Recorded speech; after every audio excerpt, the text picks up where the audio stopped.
Hi, welcome to our channel where we share the most intriguing stories.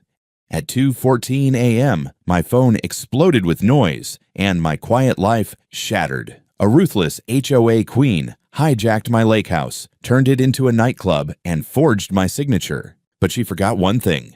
I'm a Marine, and she just declared war on the wrong man. I was dead asleep when my phone exploded with sound on the nightstand. Not rang, exploded. The ringtone I assigned to emergency contacts is loud enough to make a corpse do push-ups. I fumbled in the dark, smacked the lamp, cursed, and finally grabbed the phone. 2:14 a.m. No one calls at 2:14 a.m. with good news. Tom, honey, are you awake? Only one person opens a conversation like that, my elderly neighbor from the countryside, Mrs. Jenkins. Sweet lady, makes cookies, waters plants, the kind of human angel Hallmark would cast as a grandmother. But right now her voice was trembling. There are lights, cars, loud music, people going into your house. My brain didn't load that correctly. Going into my house? Yes, your lake house. And I think I saw Karen with them. That woke me up faster than a bucket of ice water. Karen, president of the neighborhood HOA. Professional tyrant, the kind of woman who power walks with a clipboard like it's a weapon. I wasn't even part of the HOA. My house stands outside their jurisdiction, but Karen behaved as if that just meant I was her unfinished project. You're sure it's her? She marched in like the Queen of England. And your security cameras aren't showing anything. Your system site just says, offline. Honey, I think something is wrong.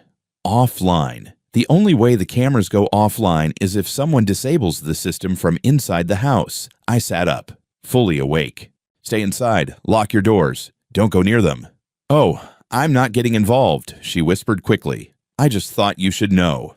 I hung up, adrenaline already flooding my veins. The lake house isn't a small cabin, it's a full-sized modern home. 3 bedrooms, glass back wall facing the lake, a private dock, and a security system that cost more than some people's cars. I bought it after leaving the Marines. A place to breathe. A place that was mine. And some entitled HOA dictator had just decided it was a nightclub. I yanked on jeans, boots, and threw a jacket over a t-shirt. On reflex, my hand hovered over my gun safe. Then I stopped. No. Bringing a firearm into the situation was a very quick way to end up on the evening news. Instead, I grabbed my keys and texted a group chat labeled Devils of Lima Company, Marine Brothers. The kind of guys you would trust in a firefight, or even worse, Black Friday at Walmart. Me. Emergency. Someone broke into the lake house. Meeting point, gas station on Route 7. Now. Jack responded instantly. On my way. Then Mario. Finally some cardio. 15 minutes later, I pulled into the gas station. They were already there, standing in the cold, sipping burnt gas station coffee like it was combat fuel. Jack, built like a refrigerator. Mario, built like the refrigerator that fell on someone. Who we killing? Mario asked casually. No killing, I said, starting the engine again. Just removing trash. As the miles passed, I briefed them. Cameras offline. Music. Cars. Karen. Mario snorted. The clipboard goblin? The one who threatened to fine you because your mailbox wasn't community-approved wood stain? That's the one. Thought so. He cracked his knuckles. I have wanted to trip her for months. When we turned onto the last rural stretch of road, I could already hear the bass, deep, heavy, shaking the trees. Then we crested the small hill and saw it. My house was lit up like a damn yacht club party. Cars were parked everywhere, on my grass, along the driveway, blocking my boat ramp. Bright, multicolored lights flashed through the windows. People were dancing on the deck. Someone was grilling on my patio grill. What the hell, Jack muttered. I slowed the truck. A drunk couple staggered across the driveway and didn't even look up. The bass vibrated through the steering wheel. The security keypad by the door hung open, wires exposed. They had ripped it apart. My jaw clenched so hard my teeth hurt. Mario whistled. Wow, they didn't break in, they moved in. I should have felt afraid. This wasn't just trespassing, this was an invasion. But instead, I felt something sharper, focus. Not anger yet, not revenge. Just cold, trained clarity. We stepped out of the truck. People noticed us. 3 pissed-off, military-looking guys walking with purpose. A few drunks moved out of our way instinctively. A woman in an expensive dress saw us and frowned. Are you the strippers Karen hired? You're late." Jack smiled pleasantly. "Ma'am, if we start taking clothes off, someone's going to jail." We pushed past her and crossed the deck to the sliding doors. I slid the door open. Heat, music, lights, bodies. A living room full of strangers dancing, spilling drinks, kissing, grinding on my furniture. My furniture. A guy was sitting on my kitchen island eating a rotisserie chicken with his bare hands. Then I saw her. Karen stood in the center of my living room with a wine glass. She was giving some kind of speech to a small group of women. "And once the paperwork is finalized, I'll have full temporary control of the property. Honestly, he should thank me. He has no idea how to manage a home of this size." Then she spotted me. Her face froze. Then she smiled, a smile so fake it belonged in a museum of fraud. "Oh, Tom, you came back early." I stepped forward. "Turn the music off. Party's over." She sipped her wine. "Relax. I have a document showing you gave me access." "A document? What document?" She held up a folded sheet. "A signed authorization. You gave me permission to host community events here. I never signed anything." "Well," she said, shrugging, "you obviously forgot." Jack leaned in and murmured, "She's about to forget her teeth." Before I could respond, some drunk frat boy tried to step between us. "Hey man, chill. Karen said this place is rented through a premium service, like Airbnb but exclusive. She even gave us the Wi-Fi password." I stared at him. "How much did you pay her?" He hiccuped. $200. Cash. Karen's face twitched. That's when the anger finally hit. Not blazing, cold, controlled, lethal. I took one step forward, locked eyes with her. "You broke in. You disabled my security system. You sold access to my home." She tilted her chin up. "You can't prove anything." "Oh, Karen, you just declared war." Music thumped through the walls, heavy enough that I could feel it in my ribs. The house smelled like beer, perfume, and something that suspiciously resembled burning plastic. Jack nudged me and pointed toward the living room, where a guy was trying to light a hookah directly under a smoke detector. Classy. I didn't shout. Didn't wave my arms. I just walked to the sound system and pulled the plug from the wall. Silence slammed into the room like a stun grenade. Dozens of strangers turned toward me. A few blinked slowly, trying to understand why the universe stopped vibrating. Someone booed. Someone else yelled that I killed the vibe. Karen stormed toward me, heels clicking like gunshots. "Tom, you cannot just..." I held up a hand. "Everyone, out." A chorus of offended gasps rippled through the drunk crowd. A girl wearing a feather boa threw her hands up dramatically. "He can't tell us to leave. Karen said this was a community-owned venue." Community-owned venue. That was a new level of insanity. A tall, sweaty dude swaggered toward me, beer bottle dangling from his hand. "Relax, man. Karen booked this place. We paid. You paid her to party in my house." He jabbed a finger into my chest. "Hey, don't get aggressive." I smiled, a thin, sharp smile that usually made new recruits in the Marines shut up and rethink their life choices. "Buddy, if I get aggressive, you'll know." Jack laughed quietly behind me, which didn't help. But then a voice cut through the tension. "Excuse me, who exactly are you?" The question came from a man near the back, mid-40s, simple button-down shirt, glasses, holding a plastic cup of soda like he felt obligated to. Unlike everyone else, he wasn't drunk, or loud, or stupid. He was just watching, carefully. "Owner," I answered. His brows rose a fraction, not in shock, more like confirmation. Then he nodded once, almost politely. "Interesting." But before I could think more about it, chaos resumed. A different drunk, this one shirtless for no good reason, decided he was going to defend Karen's honor. He swung at Jack. Wrong move. Jack caught his wrist in midair, twisted, and the guy face-planted into my hardwood floor with a sound like a dropped watermelon. People screamed. Someone yelled that we were assaulting party guests. Mario blocked another guy who tried to jump me, flipping him over the back of the couch like a sack of laundry. I didn't even have to throw a punch. My Marines were poetry in motion. Violent, efficient poetry. "Everyone outside," I repeated louder. But instead of leaving, someone grabbed a Bluetooth speaker and tried to restart the party. Karen shoved herself in front of me, red-faced and shaking. "You need to stop this. You are violating the agreement." "What agreement?" Her eyes flashed. She yanked that same folded paper from her purse. "This is a signed authorization from you, granting me temporary control over the property. As acting HOA president,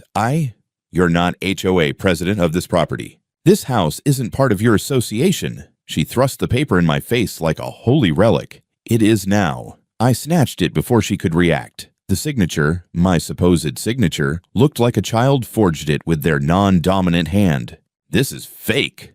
Prove it, she hissed. Jack leaned over my shoulder. I could prove it by tracing the ink back to your lying face. But another voice, calm, clear, spoke up from behind us. I'd be careful with that document, ma'am.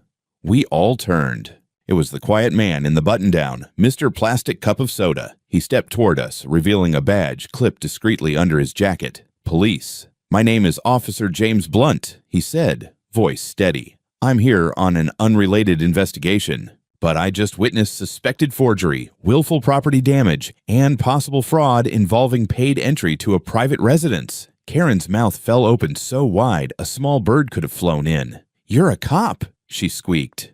Undercover, he corrected, and currently very interested in how you acquired that signature. Karen tried to snatch the paper back, but I held it out of reach. Mario didn't move, but his presence alone made her hesitate. Shouts broke out near the backyard as more of her guests realized things were collapsing. Then the inevitable happened. Red and blue lights flashed through the window. Police sirens cut through the night. Someone shouted, "Cops!"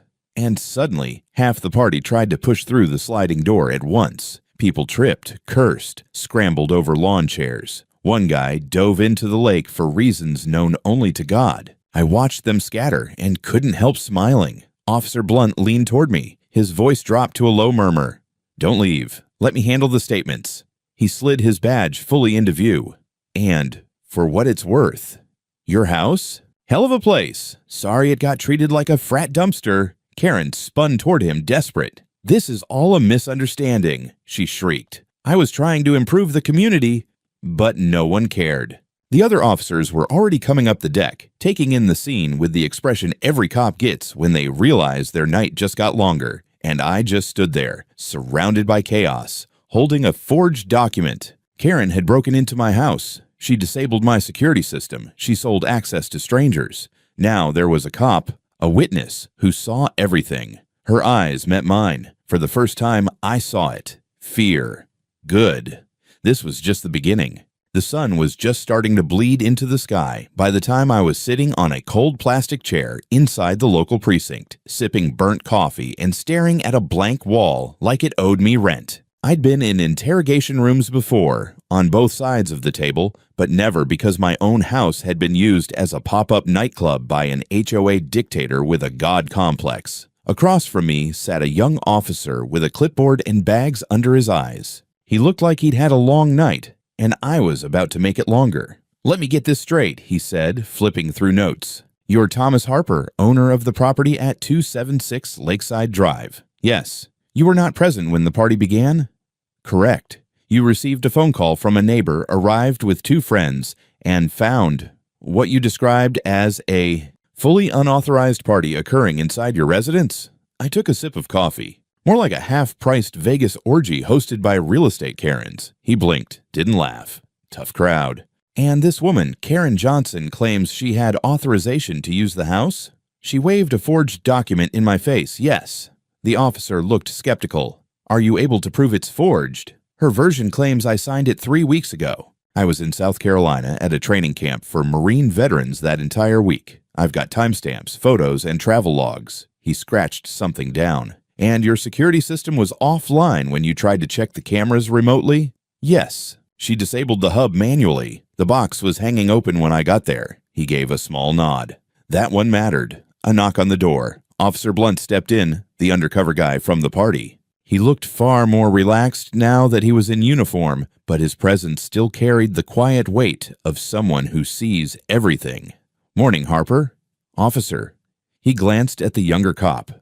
You mind giving us the room? Clipboard guy nodded and left. Blunt sat across from me and set down a small USB drive. Security footage, he said, from my body cam. It captured a good chunk of the evening, including her stating she had full control of the house, calling it a community asset, and laughing about your lack of awareness. I raised an eyebrow. Please tell me you got the part where she said I was too dumb to manage my own property.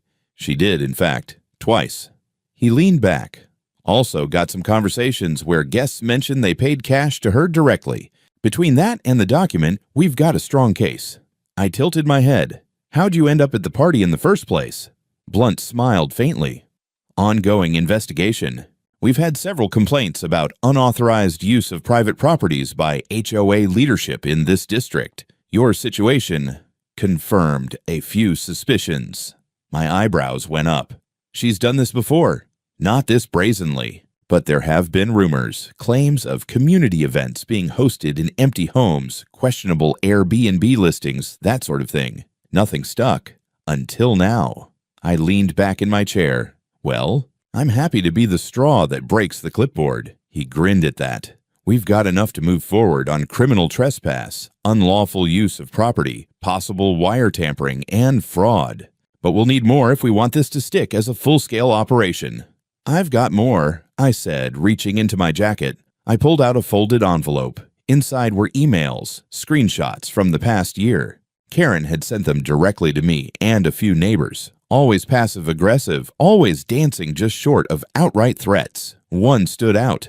It would be better for everyone if properties like yours were absorbed under community guidance. You clearly don't understand how to manage a home of that scale. Blunt read it, whistled low. That's bold. She thought I'd never fight back. Probably counted on me being too passive, or stupid, or male, he added. She's used to intimidating retirees, single moms, people who don't have backup. She picked the wrong Marine. Blunt pocketed the envelope. We're also interviewing party guests. Most are still hungover, but a few already admitted she sold entry under the table, said she called it a community fundraiser. Fundraiser for what? Her wine budget. No receipts, no trail. That's tax fraud too if it pans out. Another knock. The door opened again, and this time an officer poked his head in with a look of tired amusement. Harper, you'll want to hear this. One of Karen's closest friends, Joan something, just cracked. She wants to make a full statement. That name made me sit forward. Joan. The tall, tense woman who hovered behind Karen most of the night, clutching her purse like a lifeline. She's flipping. Hard. Says Karen manipulated her, used her address to route payments, and threatened to ruin her reputation if she ever talked. She's ready to burn Karen to the ground. Get her a chair and a good lawyer. The officer grinned. Already on it. As he left, I exhaled. Slowly. This was bigger than a party, bigger than a broken window or loud music. Karen had built a little empire of intimidation, forged documents, manipulated neighbors, even used her friends like cutouts. And now it was collapsing. Blunt stood. We're going to collect everything. Digital records, witness statements, financials, the works. He paused at the door. You ever find anything else that feels off? Let me know. I nodded. There was something else. I hadn't told them yet. When I went into the master bedroom that night, after the crowd cleared, after the cops arrived, I noticed the bookshelf was crooked, nothing major, just off by a few inches. I pulled it back, expecting maybe a dropped book or a shift from bass vibrations. Instead, I found a small black pinhole camera embedded in the wall, wired in. Later, I found another in the vent of my home office. Those weren't mine. I'd be sharing that soon enough. But for now, I just wanted Karen to know. This was only the beginning of her nightmare. The locksmith came before sunrise. I didn't sleep. I just sat on the front porch of my own damn house with a thermos of black coffee and a crowbar across my lap like it was the old days. Jack and Mario had crashed on the couches inside, snoring like bears. I stayed awake, watching the tree line, as if Karen might rise from the lake like some suburban demon queen, ready for round 2. She didn't, but I wasn't taking chances. The guy from the security company arrived shortly after the locksmith. Mid-30s, sharp, quiet. He knelt by the exposed control panel with the kind of respect usually reserved for bomb defusal. You see this, he said, pointing at the wire harness. I leaned in. She didn't just unplug the system, she rerouted it. Bypassed the hub. That's not amateur work. Meaning someone knew what they were doing, or was following step-by-step instructions. Either way, the intention was to disable alerts without triggering the failsafe. He tapped the backplate, and these scratches, someone opened this panel multiple times. This wasn't a one-time hit. She's been doing this for weeks. My jaw clenched. She'd been in and out of my home more times than I knew. While I was working, sleeping, living my life. This wasn't trespassing. This was invasion, in the purest, filthiest sense. The technician glanced at me. Want me to run a full sweep? Hidden cams, signals, anything not standard? I nodded. Turn this place upside down. 3 hours later, I had a pile of evidence that looked like it came out of a spy movie. They found 4 hidden cameras, 1 in the bedroom wall, 1 in the office vent, 1 tucked into the molding of the living room bookshelf, and 1, disturbingly, above the showerhead in the guest bathroom. All hardwired, all feeding to an external cloud server under the name KJ Asset MGMT. The technician showed me the data logs. Last access 2 days ago. Probably Karen reviewing footage before the big event. Disgust boiled behind my ribs like acid. I imagined her sitting at home, glass of Chardonnay in one hand, laptop in the other, watching my house like it was her private zoo. "You're gonna want this documented," the tech said. "Already in process," I muttered, snapping photos with my phone for the DA. Before the tech left, he handed me a small device. "Signal sniffer. It'll alert you if anything else starts broadcasting from inside the house." I thanked him. Not because it helped, but because it meant I had one less thing she could take from me. That afternoon, I met with my lawyer in person. Her name was Rachel Eng, former JAG. Sharp eyes, sharper tongue. When she read through the forged authorization Karen had waved at me during the party, she let out a quiet snort. "This is garbage. Can we prove it in court?" "Oh, honey, I can prove this is a forgery while blindfolded and drunk. The notary listed here died 11 months ago. The address for the witness is fake, and the font on the signature line is Comic Sans." I stared. Karen forged a legal document in Comic Sans. Arrogance and incompetence make a powerful couple. She compiled everything into folders and sent digital versions to the district attorney's office. Then she leaned back in her chair. "You understand, if we push this criminally, she's looking at multiple counts: forgery, illegal surveillance, trespassing, tampering with security infrastructure, real estate fraud, and possibly, if we find any rental income, tax evasion." "Oh, there's income," I said. Rachel raised an eyebrow. "I spoke to 3 party guests who paid her cash. One of them thought he was renting the house through a premium listing service called Privy Stay. We checked. No listing. Karen must have done it through email and word of mouth," Rachel typed furiously. "That's illegal commercial use of someone else's private property. We can bury her." "Good. But we need one more thing," she said. "A clean public win. Someone sympathetic who flips. She built this house of cards on social control and fake community goodwill. You break that, the rest crumbles." I knew exactly who that someone was. Joan lived 5 blocks away. I didn't call. I showed up on her porch. She answered the door like a prisoner expecting guards. "I'm not supposed to talk to you," she whispered. "Karen say that?" "She sent a lawyer. He told me to stop making statements against her without counsel present." "But—" She looked over her shoulder, then stepped outside. "She told me to lie," Joan said quietly.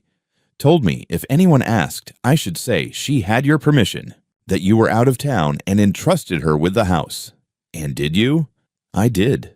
But I feel sick about it. I didn't know what she was really doing." Joan's hands shook as she spoke. "Karen used me. She routed payments through my Venmo. Said it was just temporary, so HOA funds wouldn't be flagged. But now, police are asking questions. I didn't even keep most of the money. She kept 90%. I took a breath, steady and slow.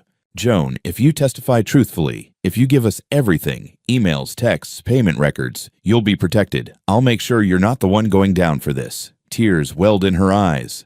"I just wanted to be part of something." She made it feel like we were fixing the neighborhood. I nodded. Sometimes the fix is admitting we broke something. She agreed. On paper, in front of my lawyer, she signed the witness declaration that afternoon. Back home, I installed 3 new cameras, reinforced the deadbolts, and took a long look at my bookshelf, the same one that had hidden a spy cam until yesterday. Karen thought she was above rules, above ownership, above law. But what she really did was underestimate the wrong man. And now she had the beginnings of a perfect storm building over her blonde bob and over-processed self-righteousness. By the time the subpoenas landed, she'd have nowhere left to hide. The first sign she wasn't going quietly came 2 days later in the form of a letter slid under my front door. No stamp, no envelope, just a single printed sheet with a shaky header. Cease and desist notice, defamation, harassment, and interference with HOA authority. I almost laughed. It was written in Times New Roman, for starters, a clear departure from her beloved Comic Sans, but the body of the letter was pure Karen, bloated legalese, misused terminology, and enough passive aggression to power a mid-sized PTA meeting. She accused me of slander, libel, character assassination, and, my personal favorite, property manipulation with malicious intent. Rachel read it over and set it down without blinking. You could wipe your ass with this, and it would still be more legally valid. But I didn't laugh long, because what followed wasn't funny. Karen went nuclear. She started by weaponizing gossip. The next day, 3 neighbors I barely knew came up to me with long faces and awkward smiles, offering unsolicited advice like, you know, escalation isn't always the answer, and maybe it's time to forgive and move on. One of them, an older guy, named Rich, who never spoke more than 2 words to me, looked deeply uncomfortable. She said you were trying to destroy her, that you've got PTSD, and it's making you paranoid. That one hit like a punch to the ribs. She also said you rigged your own security system to make it look like she broke in, he added, then quickly walked off. By evening, the HOA Facebook group was on fire. I didn't even belong to the HOA, but someone had added my name in a long post claiming I was a danger to community unity and militarizing local disputes. Karen had clearly written it. It even included a cherry-picked quote from me. I don't need a committee to tell me how to live, which I did say 2 years ago at a barbecue after she told me my deck furniture was a visual disruption. I stared at the post, then closed the app. Fine. Let her play PR games. I had court dates, but then she upped the stakes. The next day, I got a knock at the door. 2 uniformed officers stood outside. One of them was Officer Blunt, looking extremely unhappy. Tom, he said, you've been named in a restraining order. My stomach dropped. For what? Karen filed it this morning. Says you threatened her life and attempted to intimidate her into silence. It's thin, but the judge approved a temporary order. We'll need you to come down. Make a statement.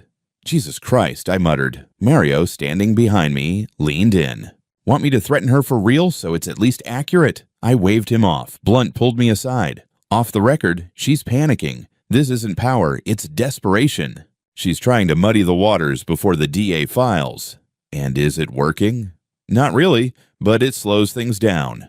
That was the goal. Stall. Confuse. Delay. She knew charges were coming. She was buying time. And then came the break-in. It happened at 3:30 a.m., 4 days later. I was in bed. The new security system chirped once, then showed motion near the back door. I was on my feet instantly, heart thundering in my ears. I crept downstairs barefoot, flashlight in one hand, baseball bat in the other. I wasn't trying to be a hero, I just didn't want to shoot anyone unless I absolutely had to.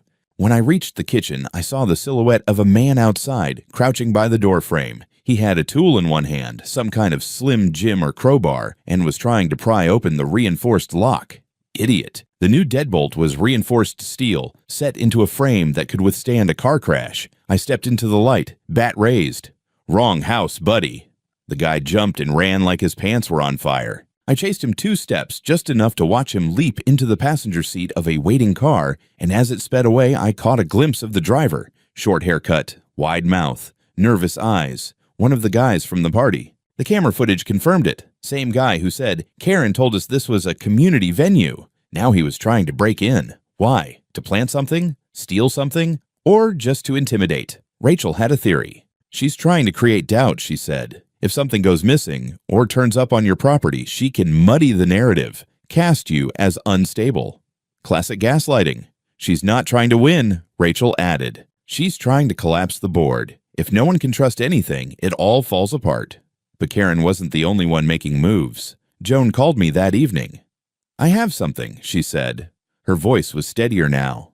It's an email from Karen. It proves intent. She forwarded it to me. The subject line read, Backdoor Access Plan, DNR. Inside, Karen had outlined, in bullet points no less, how she could gain recurring entry into my house by resetting the Cloud Hub weekly, disabling external alerts, and using approved visitor status. Approved visitor status. Like she was listing herself on a guest list she forged herself. There were lines like, he's too busy to notice. These men love their toys but never check their logs. And my personal favorite, In time, no one will even question my presence. Rachel read the email 3 times. This is intent, motive, execution, everything the DA needs. But Joan had more. She made me scan your garage once, she said. Said she needed to know how much liability coverage you had. She wasn't asking to help. She wanted ammunition. My gut twisted. This wasn't about power. It wasn't even about control. Karen wanted ownership. She wanted to absorb me, my house, my reputation, my autonomy, into her little suburban empire, piece by piece. But now, her own empire was cracking. And when the subpoenas landed the next morning, the blast radius was massive. Phones rang across the neighborhood. Investigators began pulling HOA records, financial statements, meeting minutes, and Karen went quiet, too quiet, which meant one thing. The storm had officially begun. I always thought the real fight would happen in court. Turns out, the real war started on the internet. 2 days after the subpoenas hit, a video surfaced online. Blurry footage from someone's phone taken during Karen's community gala in my living room. It captured the moment I walked in, said everyone out, and the crowd started to boo. Karen's voice could be heard in the background, shrieking, "This man is not well. He's mentally unstable. Call someone before he hurts someone." The caption on the video, "PTSD psycho crashes his own house party." It hit 100,000 views in 6 hours. By noon, I had media emails, interview requests, and a new nickname online. Sergeant Shutdown. Someone made a TikTok remix of me yanking the Bluetooth speaker out of the wall to the beat of a club track. It was funny, until it wasn't. I started getting threats. A message in my inbox. "You should be locked up, you freak." A voicemail. "Veterans like you don't belong in neighborhoods with families." Karen was using the chaos as camouflage. She didn't need to win legally, she just needed to discredit me fast enough to poison the well. But I had a secret weapon, Officer Blunt. We met that afternoon at the sheriff's department. Blunt looked tired but focused, with a folder so thick it looked like it had its own heartbeat. "We've gathered enough," he said. "Karen's paper trail is worse than a drug dealer's. Emails, unauthorized payments, the fake trust she created to funnel funds. KJ Property Oversight Initiative. Seriously? She branded her own scam." I muttered. "Worse, she used HOA resources to do it. Names of members, access codes. In one case, she even used the HOA's printer to draft the forged authorization. She ran it through a community printer? She left a copy in the tray," Blunt said, deadpan. "That's the IQ we're dealing with." But even with all that, the DA was hesitant. Why? Because Karen had supporters. The kind of people who believed her, who felt grateful for her community work, who described her as organized and proactive and misunderstood. So Blunt said the words I'd been waiting for. "We need to go public." That night, I sat in front of a camera for the first time in years. Not for an interview, not for press. I went live. I told my story, calm, direct, without the rage that boiled under my skin. I showed the forged authorization. I showed screenshots of Karen's emails. I read the text where she called my home a wasted asset under poor management. Then I said it plainly. I served my country. I fought to protect the rights of people to live freely, safely, and without fear of manipulation. I never thought I'd be fighting for those same rights in my own backyard. But here we are. I didn't shout. I didn't curse. I didn't threaten. I just told the truth. And within 24 hours, the tides turned. The video went viral. Veterans groups reposted it. Homeowner forums shared it. Even some small-time news outlets picked it up under headlines like HOA Tyrant Forges Papers to Steal Vet's Home and Suburban Saboteur Faces Justice After Surveillance Scheme. Karen tried to respond with her own video, something filmed on her iPhone, clearly reading from a script where she blamed me for spreading division and dragging good neighbors into personal vendettas. It bombed. The top comment under her video was, "Ma'am, you grilled shrimp on someone else's patio and called it community service." Another one, "Veteran bad, HOA good." Okay, Karen. Then came the real blow. Joan went public. She contacted a local news station, sat down for an on-air interview, and broke down in tears as she described how Karen manipulated her, pressured her into lying, and promised her influence in exchange for her silence. She said if I didn't help her, she'd ruin me, Joan sobbed, but I was tired of being scared. She showed text messages, voice notes, the email about backdoor access. And with that, everything shifted. Karen's supporters vanished like cockroaches in sunlight. A few tried to backpedal publicly, claiming they were misled. Others deleted posts. The HOA Facebook group went dark for a full day. When it came back online, Karen was no longer listed as president. She resigned for health reasons. Right, but the final nail came courtesy of someone I hadn't expected. One of the guys from the party, the same smug 30-something who asked if we were the strippers, reached out. He'd seen the live video, said he felt like an idiot. She told us the place was being flipped, said the owner had given up. I didn't know she was lying. He handed over chat logs, dozens of messages from Karen sent to partygoers. It's mine now, basically. He's clueless. Just don't mess with the master bedroom or the camera light. The camera light. She knew. She knew which of my cameras was fake and which one wasn't. That was it. Rachel filed for intentional criminal surveillance evasion the next morning. Another felony. And the DA? He smiled. This is more than trespassing now. This is conspiracy. She's cooked. I stepped out onto my porch that night. Cold air, quiet stars, my own damn property. No music, no strobe lights, no HOA clipboard gremlin lurking behind a potted fern. Just peace. But it wasn't over yet. Karen hadn't been arrested. Not yet. And I knew her kind. People like her don't stop because they're wrong. They stop when the world makes them. And that moment was coming fast. I was in my kitchen eating reheated pizza when the knock came. 3 sharp raps. Not the hesitant tap of a neighbor, not the friendly knock of a delivery guy, the kind of knock that says you're going to want to open this door. I opened it. 2 plainclothes detectives stood there. One held a folder. The other had a look that could sand paint off drywall. Thomas Harper? Yeah. Karen Johnson's been arrested. I didn't blink, just stepped aside. Come in. They laid it out in detail, every count. Forgery of legal documents, illegal surveillance, unlawful entry, fraudulent representation of HOA authority, tampering with private security infrastructure, tax evasion on unreported rental income, conspiracy to defraud a private citizen. 7 charges. It sounded like music, the kind of song that starts slow, builds tension, and ends with a triumphant symphony of handcuffs. She was taken into custody this morning, the older detective said. No resistance, but she did try to cite her position in the community several times. Of course she did, I muttered. She also requested to call the mayor. I smiled. Did she? Sure. The mayor told her to stop calling.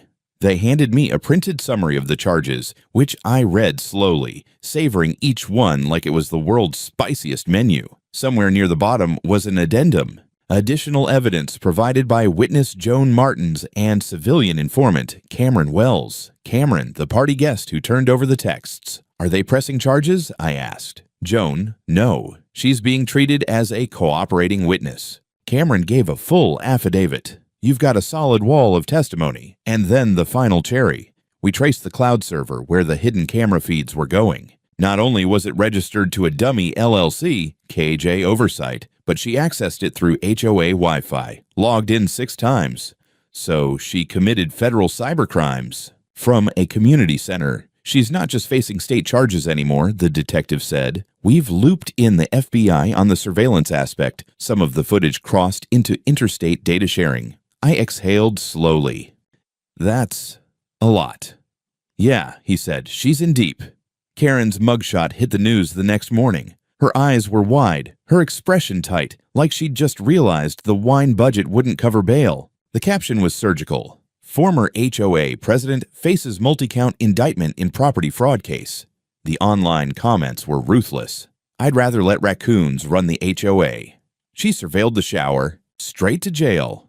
Imagine breaking into a Marine's house and thinking you'd win. The local paper did a full profile, tracing her history of complaints, fines, and neighborhood initiatives that had mysteriously resulted in upgraded patios for her closest allies. Turns out Karen's empire had been built on a foundation of fear, favors, and fake smiles. And now it was all dust. I testified a week later. The courthouse was full. Not packed, but definitely fuller than usual for a pre-trial hearing. A lot of people came out of curiosity, some out of support. A few, I think, came to make sure Karen actually got charged. She sat across from me in a gray suit that didn't quite fit. No clipboard, no entourage.